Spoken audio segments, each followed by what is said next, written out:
Is your YouTube TV stream stuck on a buffering loop or flashing that dreaded error message? Don't throw your remote just yet, because in the next 90 seconds, I'm going to show you quick and easy fixes to get you back to binge watching. First, let's tackle the most common culprit: your internet connection. Make sure your Wi-Fi is actually connected and working.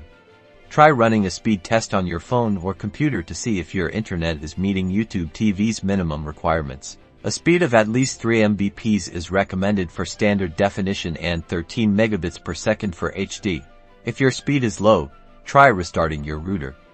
Unplug it, wait 30 seconds, and plug it back in. Next, let's restart the YouTube TV app itself. On your streaming device or smart TV, completely close the YouTube TV app. Don't just minimize it, force close it. Then, reopen the app and see if the playback error is resolved. If restarting the app didn't do the trick, try clearing the cache and data.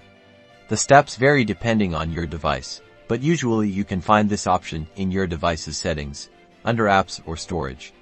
Clearing the cache removes temporary files that could be causing conflicts. Clearing data will reset the app to its default settings, so you'll need to sign in again. An outdated operating system can also cause playback errors.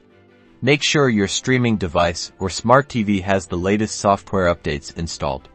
Check your device's settings for system updates and install any available updates. Finally, verify your location settings are correct. YouTube TV requires you to have location services enabled and that your current location matches your home area. You can usually update this in your YouTube TV settings under location.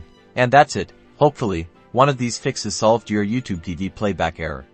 If you're still experiencing issues, check the YouTube TV Help Center for more advanced troubleshooting or contact their support team. Now get back to enjoying your favorite shows.